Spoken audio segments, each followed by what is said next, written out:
biz nədən bir dənə bir investisiya bankı yaratmırıq? Ayrıca bir dənə investisiya bankı yaradaq Azərbaycanda. Aha, dövlət bankı kimi. Dövlət investisiya bankı yaradaq. Yəni, varmı bu təcrübə? Niyə yoxdur ki? Bizim ölkəmizdə olubmu zamanında investisiya bankı? Yəni bu belə olmuşdu. Sənaye investisiya bankı olubdu. İndi onu kapital bank kimi biz görürük. Yəni o inkişaf eləmiş ölkələrdə də bunun varmı? Təcrübə var. Bunu məsələn heç o inkişaf eləmiş ölkələrin təcrübəsini hələ bir kənara qoyaq. Azərbaycanın böyük iqtisadiyyatının investisiyalara böyük ehtiyacı var. Bax belə bir bankın yaranması və biznesin inkişafına o bank müstəvisindən dəstək verilməsi. Məsələn, investisiya bankı deyək ki, istehlak krediti verməyəcəkdir. Məsələn, siz telefon alırsınız və siz telefonunuzu oradan kredit ala bilməzsiniz. Kompüter alırsınız. Hansı layihələri maliyyələşdirəcək? Bəli, ancaq layihələr maliyyələşdirəcək. İstehsal müəssisələrinin qurulması, xidmət sektorunun... Kiçik və orta biznesin maliyyə əlçatanlığı oradan təmin edilsin və ora resurslar yatırılsın. Dövlət də o resursların idarə edilməsində bizneslə bir yerdə aktiv biz bu mexanizmi həmişə təklif edirik. Mən dəfələrlə təklif etmişəm. Aktiv iştirakçı oyunçuya çevrilsin. Orta sahibkarla, kiçik sahibkarla bir yerdə aktiv bir yerdə bizneslər qurulsun. 1 yox, 10 yox, 100 yox, 1000 yox, minlərlə. İqtisadiyyat onda artıq tamamilə başqa bir rəng alacaqdır. İnvestor bankının qurulması üçün çox vəsait lazımdır. Bizim o bankı qurmaq üçün vəsaitimiz varmı? Bax, deyək ki, neft fondunun bir 15-20 milyardını oraya götürüb qoymaq nə böyük şeydir ki? 61 milyardın bir 15 milyardını oraya götürüb qoymaq nə demək? Nə qədər çətin bir şeydir. Yəni kifayət qədər vəsaitimiz var.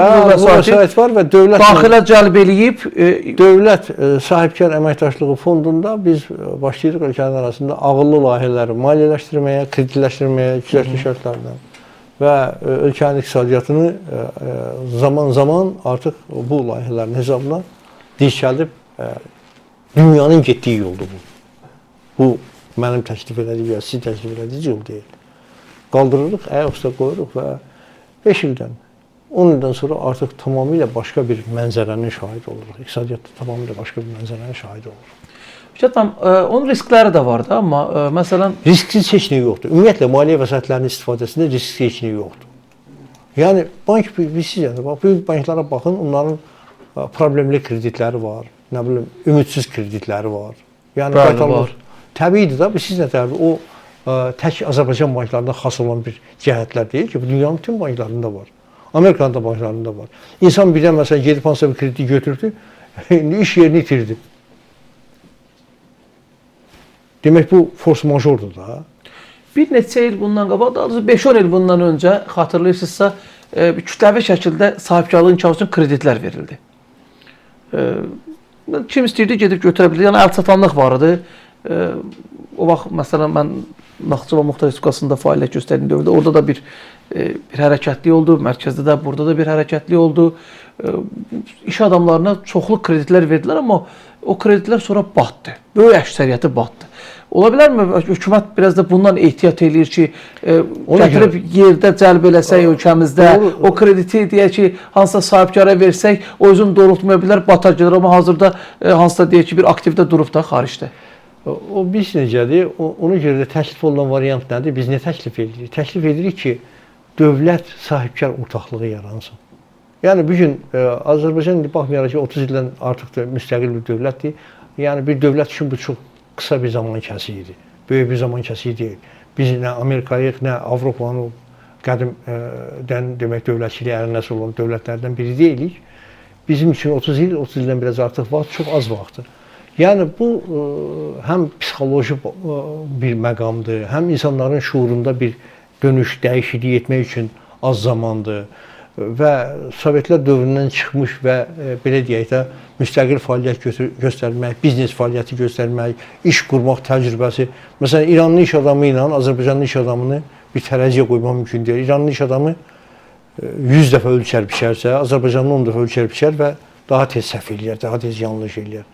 Ya Türk iş adamı, bunun təcrübəsi artıq başqadır. Ona görə, bax, mən işlədiyim dövrdə də, o 90-cı illərdə də belə bir təcrübələr olmuşdu.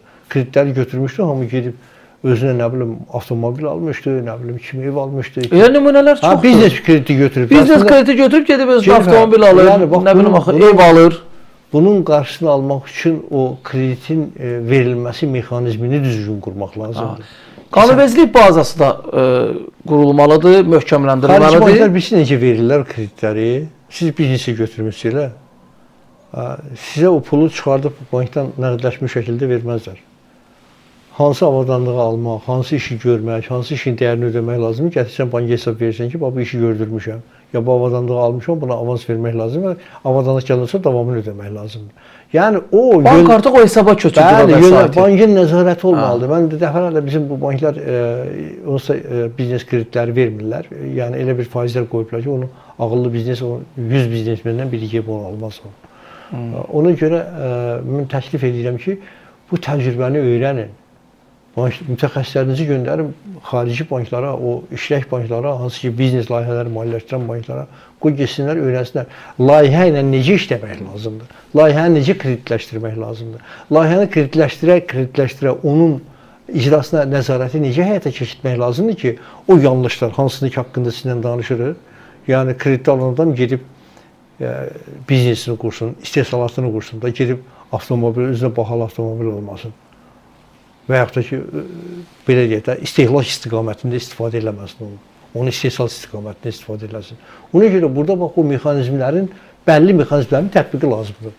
Yenə də burada da Amerika kəşf eləmək lazımdır. Biznes kreditlərini 15, 20, 25 və 30% ilə verən banklar var. Var. Mən yəni 30%-ə keçən də şərhlərin birində yazıblar ki, Fikret müəllim, siz deyirsiniz ki, 27%-ə kredit verirlər. Mən sizə deyirəm 27%-ə kredit vermirlər. 45%-ə kredit verən bank olmayan kredit təşkilatı var.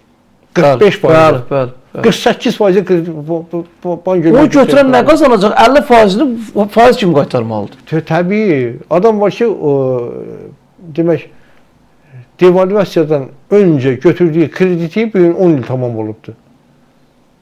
3 dəfə qaytarıb hələ də qutara bilmir. Deyə bildiyim, yüksək faizlə götürüb. 30 min götürübdür, o 30 mini 100 mindən yuxarı ödəyib hələ qutara bilmir. Bank hər dəfə, təbii ki, bu yük çəkmək mümkün deyil. Gecikmələr olur, vaxtında ödənişlər təmin edilə bilmir. Buna cərimə pulları hesablayırlar, dərbə pulları hesablayırlar və hər dəfə də deyirlər ki, bunu verməlisən. Əks halda evi girov qoymusan, evi alacaq. Biznes üçün ideal kredit faizi neçə faizdir Fikret müəllim? Neçə faizlə banklar versə bu biznesmenlər üçün, iş adamları üçün daha əlverişli olar. Həm də deyək ki, o bank üçün ziyan olmaz. 2-3%. Onda da bank bir şey qazanmırıq. Bank bir şey nəzərdir, bu güzəştli kredit şərti ki ortaya qoyulur, onun 3%-dən, ən uzağı 4%-dən yuxarı olması gerçək deyil. Çünki bu, realda biznesin... Sahibkarlığın inkişaf fondu deyəsən 4%, 5%, 7%-ə qədər... 6% verir, amma bu çox azdır da, mən bunun rəqəmləri... Amma hamı da götürə bilmir o krediti, o əlçatan deyil. Tural bəy, son 7 ildə Azərbaycan iqtisadiyyatı 520 milyard manat ümumi daxili məhsul istehsal edibdir. Bu müddət ərzində o güzəştli dediyimiz kreditlər, verilən kreditlərin həcmi 3,2 milyard manatdır. Bu da o 520 milyard manat ümumi daxili məhsulun 0,6%-i təşkil edir. Bu göstəricinin hardasa bir 30-40% olması gərəkdir. Həmən o kreditlərin hesabına bu 30-40% olmalıdır ki, biznes, iqtisadiyyat rahat nəfəs ala bilsin və fəaliyyət edə bilsin. 0,6%-dən nə etmək olar ki?